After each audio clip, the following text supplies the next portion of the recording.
Hi, and so this is Virgie Rodriguez for A Race of Your Own, where inspiration leads to resilience. And today's guest, I'm really excited to have because I've known her for a long time and she's amazing. All right. Graduate from Hampton University with a bachelor's degree in mass media arts, focusing on advertising and public relations. She's moved to LA in pursuit of a dream to write and eventually create her own shows. She worked as a writer's assistant on both shows for Jamie Foxx and the Moesha Show. The first year she moved out to LA.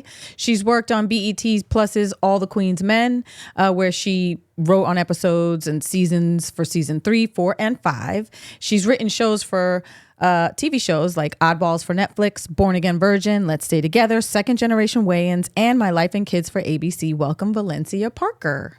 No, you said My Life and Kids, and it was My Wife and Kids. I said life? No, Yeah. I said wife. Did I say wife or did I say life? Sounded like wife. I did. It's for my wife and kids for okay. ABC. Did It's I an say old life? show. It was way back in the day. Sometimes I have my wife. Oh, I know. It's all Sometimes good.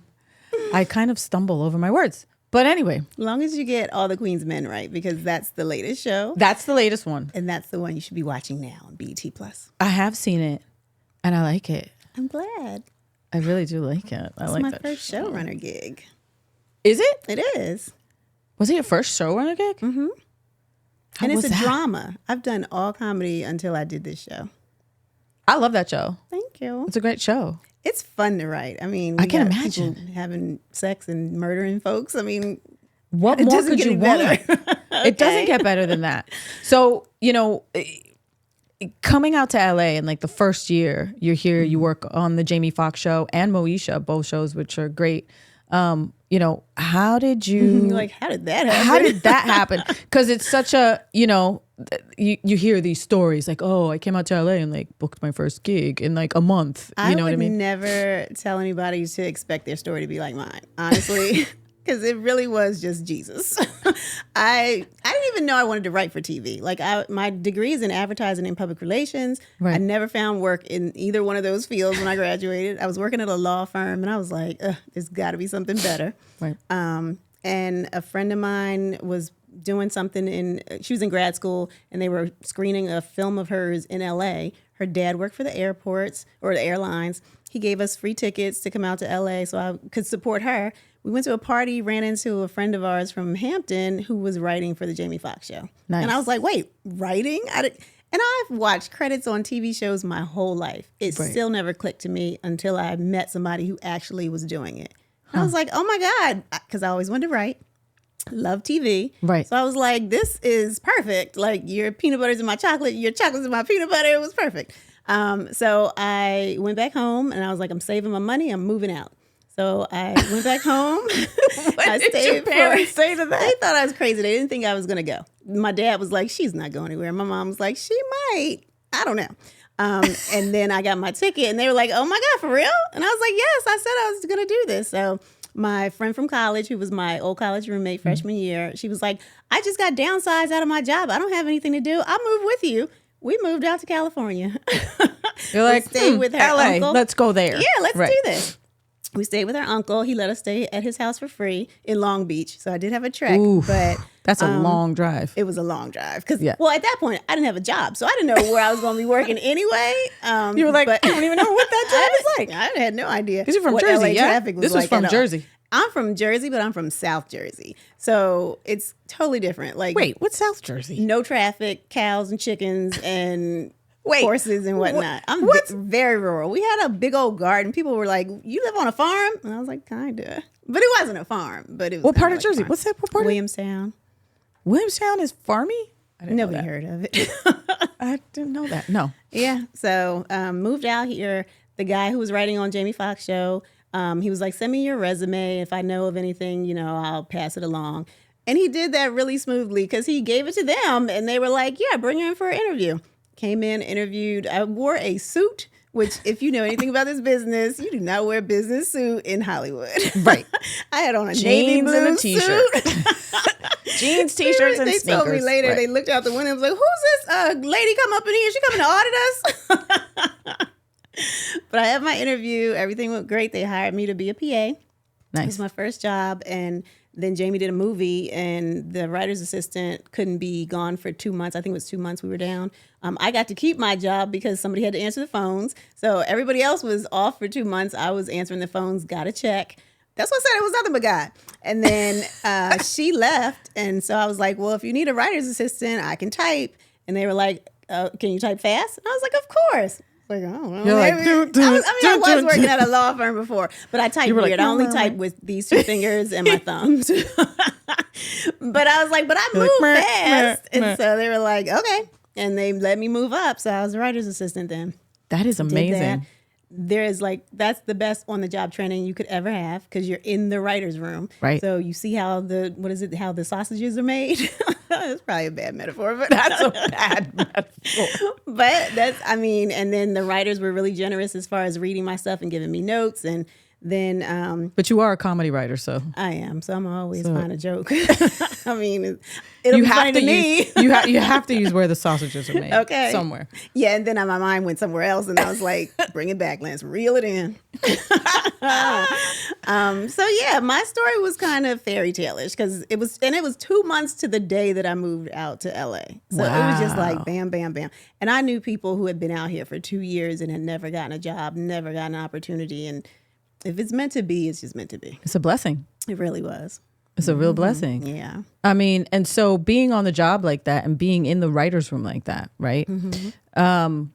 Was even when you were in the room like that, did your love for writing grow even more? I know you said you had already wanted to be a writer at that time, but like watching it, were you just like picking up kind of like through osmosis, just like watching what they were doing? And I do feel like I grew as a writer just from being in that environment because like when I said I wanted to write, I always thought I'd write books and they were going to be like romantic novels and stuff. I was going to be sitting on Flavio a wraparound on the cover. porch. Yes, like it was going to be that kind of stuff.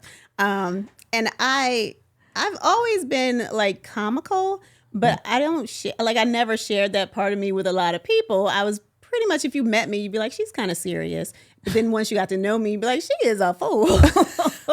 So comedy wasn't even in my mind to do either. But I really feel like my comedy chops picked up working with comedians, right. and especially like Jamie Foxx and then Damon and, those are top tier. I know, right? Comedic actors, right? Yeah. Because, I know Wayans do a lot of stand up, Yeah. but just for television and then primetime television. Yeah. Right? Because at that time, it wasn't really big on streaming. No, we didn't even have streaming. This is before Netflix. Right. So this is before streaming. I'm old, girl. Girl. It's a state of mind. That's the first time I've ever said that, like before Netflix. Before streaming, because I think, because now Papa's House, Damon Sr. and Jr. are still on primetime television. Yeah. And like to see them still kind of with that legacy and the trajectory of the Wayans name, and just getting inducted NAACP Hall of Fame, as a family, and Keenan kind of leading the charge in that, cool. My wife and kids and, working on. I want to say the brothers. I'm talking about them. Yeah. Second generation Wayans. I did with them. Because those are like, and Jamie Foxx too. Like they just came from the Wayans kind of wheelhouse too, right? Those are like, I couldn't like, and because I was thinking about this when I was writing up, your notes. It was like I can't even imagine. Like, isn't that a certain level of pressure where you're like, I have to write jokes for these guys. Like, it's crazy that never even crossed my mind. What? And I don't even know how. I think it's just protection from God. Like he protects babies and fools. I honestly was not like, oh my God, the pressure to write for Jamie. Not maybe the pressure like that, but just like, I hope they think this is funny. Like, I think all writers are a little bit neurotic about that. Like whatever, because. But then you have a Jamie Foxx, a Wayans that's just they just say regular stuff and it's so funny. So there should be no pressure, right? Whatever they say is going to be funny. So just write what you write. You know what I mean? But that wasn't my mentality. I think you're like, yeah, great. That's not what I was thinking. Right. I had been in enough rooms. I'd seen how to write a script, and there's a rhythm to it, I think. And it's nothing I could really explain, but I don't know. I feel like there's a rhythm to it, at least for me and how I write. And if it's funny to me, like I can visualize it And as an avid television watcher, if it's funny to me, I feel like it'll be funny to enough other people. Right. So, I mean, I don't think I've ever had a situation where I turned in a script and they were like, crickets. Like, that would be, I would just pack up and you continue to work, right? Well, I know people who are not funny and they do continue to work. Yes.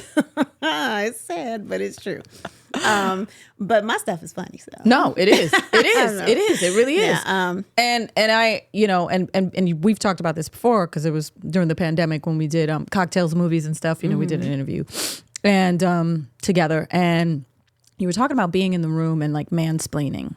Oh, it's always stuff. Well, this business has typically been a man's business. Right. So women coming in already is like, what do you think you're going to do? Right. I have had a meeting with one person. Really? And the guy was like, I don't think women are funny. What?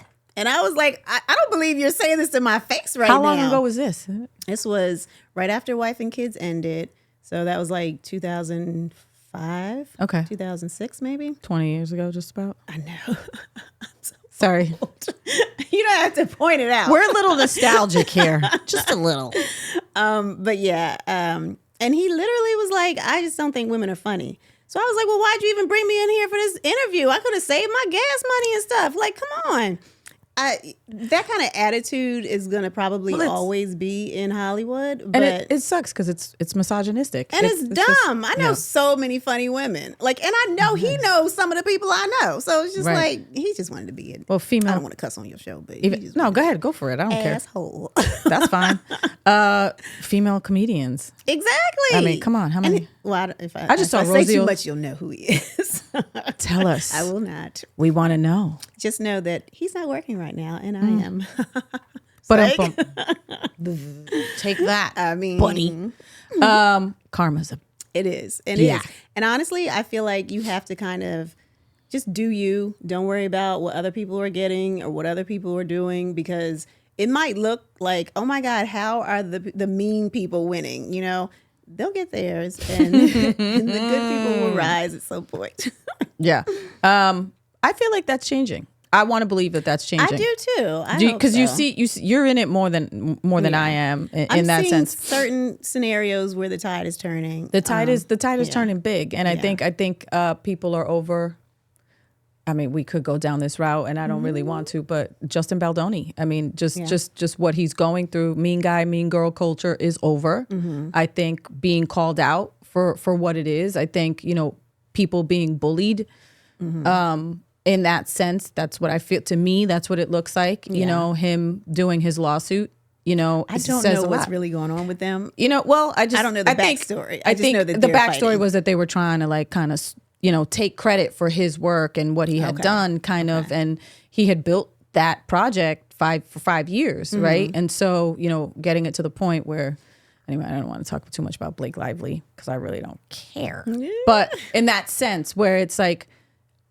The fact that he's getting so much support, from the community saying, no, stand up for yourself. Yeah. Stand up. You have stand up for yourself. People will walk all over you. And especially in this business. Yeah. I've heard so many stories about people stealing ideas. Like, oh, yeah. I don't tell anybody. If I have an idea for something, they'll be like, what are you working on? Nothing. Because you're not going to take my stuff. I've learned that the hard way. But, I always try to, for anybody coming up in the business or whatever, or anybody I work with, it's like, go through the attorneys. Right. Always go through the attorneys. Talk to my agent.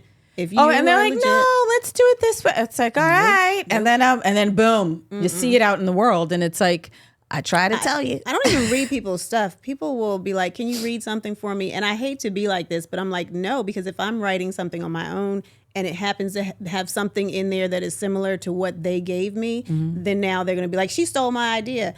I don't need that smoke. Yeah, exactly. So sorry, I won't read your stuff. Yeah, no, that's great. God bless. Good luck to you. I know. That's why I'm like, sorry, but good luck. No, thanks. I just, because you just recently worked with Tyler Perry as well, right? Is that something you can talk about or no? Yeah. So the show that I'm show running right now, All the Queen's Men, it's under Tyler's production, or it's not his production company. It's under the studio. Okay. So it's a Tyler Perry production, but not the ones that say Tyler Perry presents. Okay. Because he didn't create the show. Okay. So Christian Keys created the show, and Tyler's company bought it from Christian.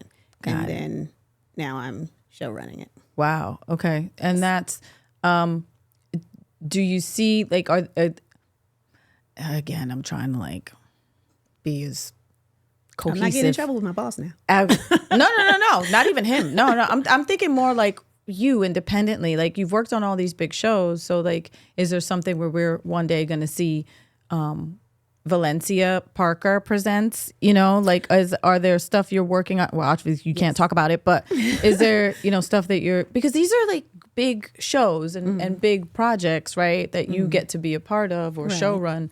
But, for anyone in the business that, is looking to break into the business. And again, the industry's changing a lot now too. It is. Because we've talked about this a ton of times where it's like the creator kind of economy. And I know that I've had producer Patrick on the show who's been a resounding voice for the industry. And he was just up in Sacramento talking to lawmakers about, the industry and bringing incentives back in California. Stay in California, I know that there's like $1 billion budget to try to fix Television City right here in Hollywood as well. Yeah. So like, I want to believe that they want to kind of bring projects back. I hope like that, so. But I mean, I think that's part of the whole facade of Hollywood, and you want to be out in LA. People move out here every day of the year, chasing a dream. But it's been cheaper to shoot stuff in Toronto or Atlanta or New Orleans or wherever. Right. So I mean, I would love for them to. I mean, there's a lot of people who work in.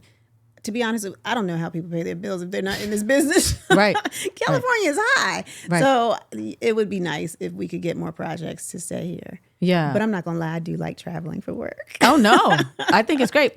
And so that, to that point, like, do you see yourself like kind of in this creator economy that we're in and moving into now, you doing your own thing? Oh, yeah. That's always been the goal. Like, okay. Well, not always, but since I've been in the business, that's been the goal. I have ideas all the time. Sometimes I'll follow through and write something. Sometimes I don't. But I'm always going to try and sell something. Like when my season ends, it's like, get on the phone with my agent. Like, what's the deal? Can we attach somebody to this project? What are we doing here? I'm finishing this up. So I'm always trying to do something. What is your process when you sit down and write?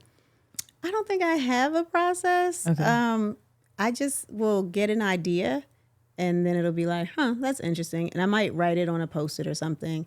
And if it just keeps speaking to me, like if it's just like, oh, just like that idea, or if somebody says something, oh, just like if the universe is pointing me to it constantly, then it's like, you need to write that one. Or there's been times where I've had an idea and it just was so funny to me, and I literally I wrote a pilot in a weekend one time.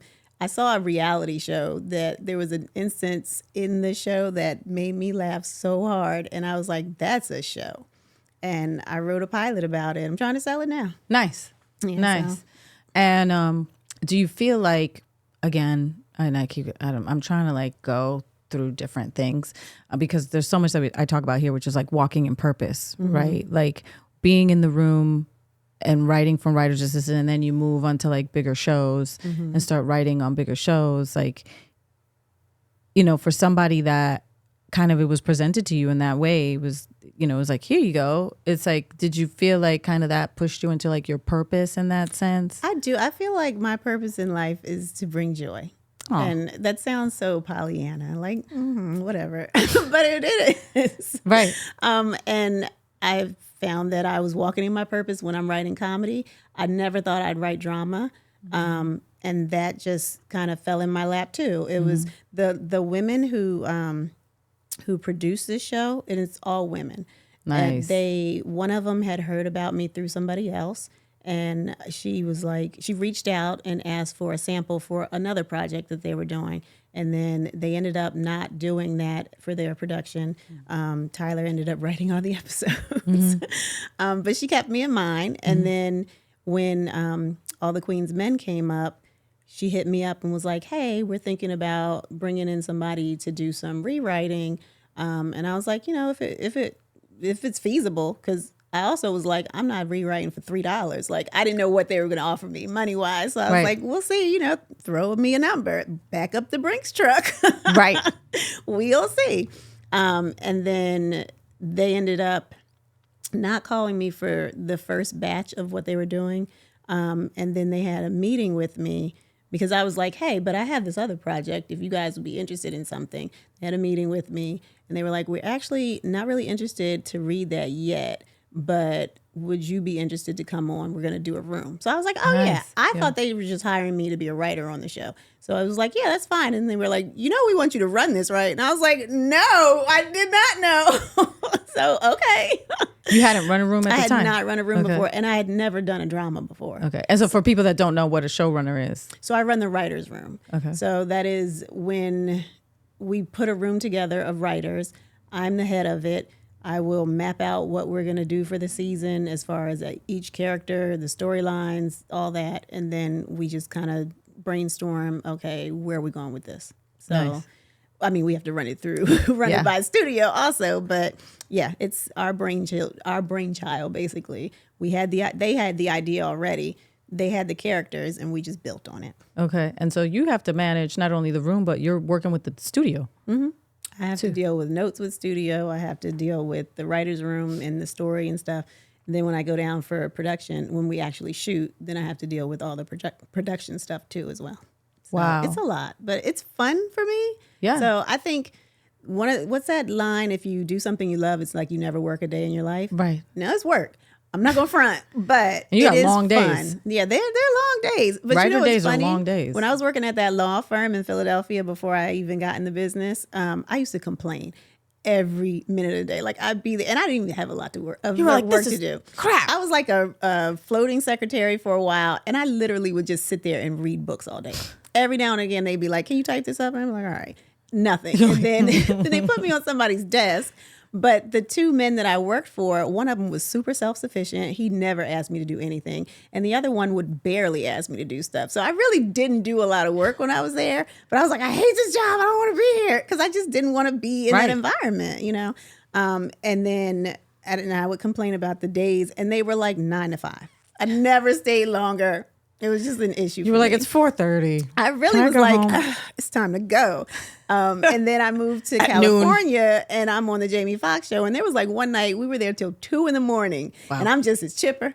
And everybody was like, okay, why are you? I was like, nobody gets this opportunity. Are you crazy? Like, this is fun. Right. So, I mean, I wasn't in the room at that point, but it still was fun to be in the middle of in the mix. And I remember talking to my parents and they were like 2 a.m. And I was like, yeah, but it was fine. And then my mom brought up, you remember when you were at that law firm and at 4:30, you'd be like, ugh, it's not even 5 o'clock. Like, and I was like, yeah, I do. I remember. Yeah. Because if you're doing what you want to do, it doesn't seem as bad. Yeah. Walking in purpose. Yeah. Right. Yeah.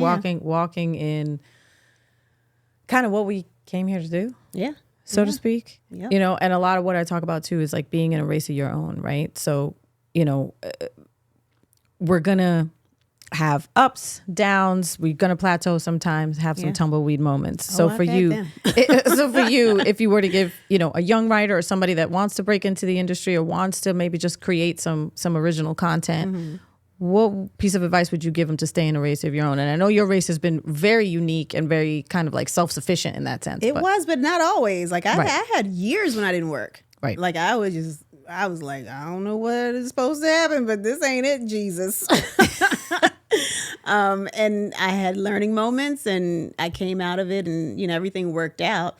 But I think that's the advice. Like if you know you're doing what you're supposed to do, you're going to have highs and lows. There's going to be, hills and valleys, but eventually you'll get back on course. You know what I mean? So stay the course. Like if you know in your spirit that this is what you're supposed to be doing, don't give up. Like continue to chase your dream. Right. Yeah. Right. And I do feel like getting in the business is hard right now. Like it's always been hard, but I do feel like it's a little easier too in some ways, like because of the internet and you can do stuff on YouTube and if even on your Instagram or TikTok or whatever, stuff pops at any minute. You know Risa Tisa when she did that Who the F Did I Marry or whatever? Who Did I Marry? Yeah. Now she's got a TV show. Like you just never know what's going to happen and just keep doing what you're doing. Well, there was a filmmaker, and I don't know his name right now, but he was talking about on TikTok how he put out some stuff on TikTok, like little films and things that he was working on. And he's like, I had a better response there than I did at any film festival that I had been to. Because you're reaching so much of a bigger audience. And I know people who have gotten jobs from, well, I don't know them personally, but I know people who have hired folks just because they like their TikToks. Right. Now, I'm not doing that. I want to see a script, but right.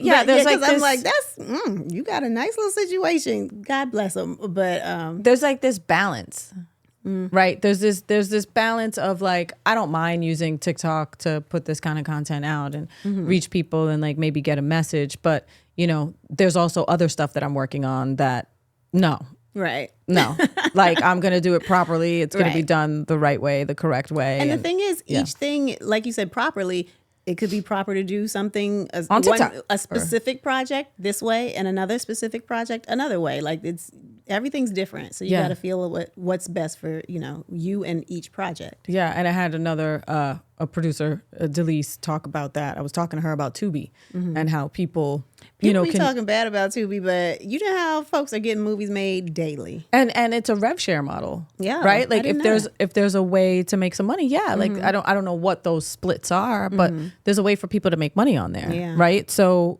why not? Especially for independent content. And again, going back to producer Patrick, we had a whole episode talking about independent filmmaking, and then literally the same week, and I didn't even plan this, but the same week the Oscars happened, that same week that I released his episode, and Sean Baker won for Nora, and I remember meeting him when I had my short film at one of the Diversity in Cannes film festivals in Cannes, and Sean came to talk to us as filmmakers, as independent filmmakers. So to meet him at that time, and then a few years later see him win several Oscars was all the Oscars was phenomenal. And for him to do his speech on independent filmmaking, it's so gelled everything that I've been saying. Like I've been, and it's just like, again, walking in purpose, walking that walk. Right. Yeah. And just being like, just everything that we've known up until now is like null and void. I just feel like, not to take anything away from Netflix, not to take anything away from like Amazon, like yes, those are still there. That's great. Yeah, but there's other ways. And I think just what the audiences are saying, what consumers are saying, I think consumers are saying, I want to, what does Valencia have? Just outside of her world. I love her work anyway. Like I would love to see what Valencia has up her sleeve. Yeah. Why not? Right? Yeah. Like, now, I'm not even going to front. I was like, I could just write a Tubi movie in a day and probably make some money. I'm just saying. Because the production value is not that great. Right. Right. Yeah. I wouldn't take my projects. Like you said, there's some places where you release it somewhere, and some places, or some projects that you release other places. The stuff that I have now, I would not take to Tubi because I need a budget to make that happen the way I want it, the way I'm visualizing it. But to the same extent, Tubi say, hey, you want to write a movie for 100,000? Well, they're not. I don't know what they're giving. I don't know. I don't know either. I don't know a lot of Tubi. I have no idea what I want to ask people, but it's so rude to be like, what they pay you for that? But I want to know. Tell me. I really want to know. I'm just going to have to be rude one day and ask somebody, because I'm can't you just call Tubi? No, they got an 800 number. I don't know. I mean, what y'all paying for a movie these days? What are you giving people? Anyway, I don't know. No, but I'm sure there's somebody there. I feel like somebody told me. I think my agent told me that the movies already have to be produced and then they buy it or something. I'm not sure how they work. I'm sure there's like a thing there, but I just feel like now more than ever, it's people are TikTok is saying they want to compete with Netflix. Yeah. Oh, it's not a doubt in my mind there's going to be a film division on TikTok. Not even TikTok. I'm sorry, YouTube. YouTube is already in the mix. Yeah, so, YouTube is already like, we want to compete. So yeah, I don't know. That's to me tempering the type of content and what people are really looking for. And that's why I'm saying, like, new kids coming in, and I say kids, but new people coming in. Don't worry, it'll be edited out. Okay. New people coming in have an opportunity to do something that we didn't have. Like, when I came in the business, there was internet. I'm not that old. But nobody was like filming anything and putting it on YouTube. There was no YouTube. Well, we have our phones. I didn't even have a phone. When I moved out 4K. Here, I think that was when I first got a cell phone. So, yeah, it was like 1999. You didn't even have a beeper? I didn't. I never had a beeper. I just never did. No But two-way? You didn't have a two-way? I didn't. And I'm mad I didn't have a two-way. You had to have the SkyTel The two-way. SkyTel page. No, I never had them. My friends had them, but I was like, I don't have that. I always had a SkyTel, kind of beeper. SkyTel. Anyway, thank you so much, Valencia, for being You're here. I welcome. so appreciate all your feedback and your time, and I really appreciate it. And where can people find you? They can find me at, where can they find me? Instagram? Yes, TikTok? I'm on Instagram as Lens Parker. Yeah. And I believe I'm Lens Parker on TikTok too. I They'll don't find know. you. There's nothing on TikTok but my personal stuff, so y'all don't need to find that. I have a little bit of work stuff on Instagram at least, but yeah, at Lens Parker. Okay, cool. Yeah. Thank you so much for being You're here. welcome. And this was A Race of Your Own. I'm Virgie Rodriguez. Please subscribe. Leave us your comments. Tell us what you think. You got some questions for Valencia? Let us know. If you're an aspiring screenwriter, showrunner, just let us know. And we'll see you next time. Peace. Cheers. Cheers.